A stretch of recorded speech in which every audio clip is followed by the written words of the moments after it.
भारत के राष्ट्रगीत वंदे मातरम के 150 वर्ष पूरे होने पर देश की संसद में एक विशेष चर्चा चल रही। प्रधानमंत्री नरेंद्र मोदी की पहल पर यह चर्चा आयोजित हुई, तो हमने भी इसी बहाने इतिहास के झरोखे में झांका और आपके लिए वंदे मातरम के बनने, इसके राष्ट्रगीत के तौर पर प्रतिष्ठित होने और इसके विरोध की पूरी कहानी लेकर आए। तो ये बात शुरू होती है अंग्रेजों के खिलाफ 1857 की आज़ादी की पहली लड़ाई के बाद। सन 1870-80 के दशक में ब्रिटिश शासकों ने सरकारी समारोह में गॉड सेव द क्वीन ये गीत गाना अनिवार्य कर दिया था। अंग्रेजों के इस आदेश से बंकिम चंद्र चटर्जी, जो उन दिनों एक सरकारी अधिकारी यानी डिप्टी कलेक्टर थे, उनको बहुत ठेस पहुंची और उन्होंने संभवतः 1876 में इसके विकल्प के तौर पर संस्कृत और बांग्ला के मिश्रण से एक नए गीत की रचना की और उसका शीर्षक था वंदे मातरम। शुरुआत में इसके केवल 2 ही पद रचे गए थे, जो कि संस्कृत में थे। इन दोनों पदों में केवल मातृभूमि की वंदना थी। लेकिन 1882 में जब उन्होंने आनंद मठ नाम की बंगला किताब उपन्यास लिखा, तब मातृभूमि के प्रेम से ओतप्रोत इस गीत को भी उसमें शामिल किया गया। ये उपन्यास अंग्रेजी शासन, जमींदारों के शोषण और अकाल में मर रही जनता को जागृत करने हेतु अचानक उठ खड़े सन्यासी विद्रोह पर आधारित था। इसके बाद तो वंदे मातरम धीरे धीरे विरोध और मातृभक्ति का गीत बनता चला गया। बंगाल विभाजन यानी बंग भंग के विरोध में टाउन हॉल की सभा में करीब 30,000 भारतीयों ने इस गीत को एक साथ गाया। यहाँ तक कि बंग भंग के बाद वंदे मातरम संप्रदाय की स्थापना भी हो गई थी। ब्रिटिश सरकार इसकी लोकप्रियता से डर गई थी। उसने इस पर प्रतिबंध लगाने पर विचार करना शुरू कर दिया। इतना ही नहीं, इस गीत के विरुद्ध अंग्रेज सरकार दुष्प्रचार करने लगी, तरह तरह के भ्रम फैलाने लगी।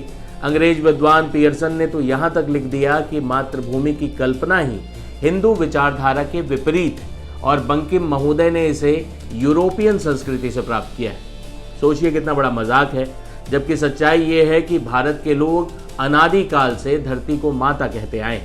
अथर्ववेद में लिखा हुआ है, माता भूमि पुत्रो अहम पृथ्वीया, यानी भूमि मेरी माता है और मैं उसका पुत्र हूँ। यह अथर्ववेद में। ईसाई मिशनरियों ने यहाँ तक कह डाला कि वंदे मातरम राजनैतिक डकैतों का गीत। 14 अप्रैल 1903 के दिन बारिशाल में कांग्रेस के जुलूस में वंदे मातरम का नारा लगाने पर प्रतिबंध लगा दिया गया। शांतिपूर्ण निकल रहे जुलूस पर अंग्रेजी पुलिस ने निर्दयता पूर्वक लाठीचार्ज किया। उसके बाद तो वंदे मातरम आजादी का उद्घोष बन गया। स्वाधीनता संग्राम में इस गीत की निर्णायक भागीदारी के बावजूद जब राष्ट्रगान के चयन की बात आई, तो वंदे मातरम के स्थान पर रविंद्रनाथ ठाकुर द्वारा लिखे गए गीत जन गण मन को वरीयता दी गई। इसकी वजह यही थी कि कुछ मुसलमानों को वंदे मातरम गाने पर आपत्ति थी, क्योंकि इस गीत में देवी दुर्गा को राष्ट्र के रूप में देखा गया है। इसके अलावा उनका यह भी मानना था कि यह गीत जिस आनंद मठ उपन्यास से लिया गया है, वो मुसलमानों के खिलाफ लिखा गया है। इन आपत्तियों के मद्देनजर सन 1939 में कांग्रेस ने इस विवाद पर गहरा चिंतन किया।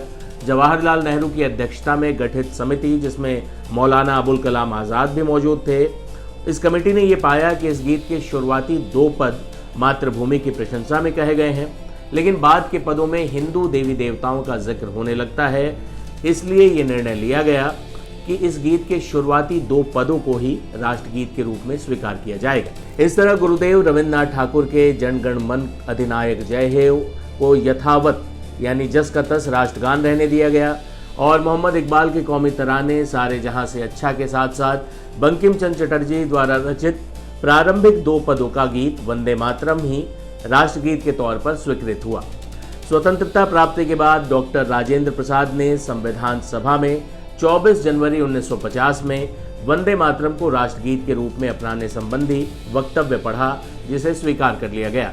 तब राजेंद्र प्रसाद ने क्या कहा था वो भी हम आपको बताते हैं।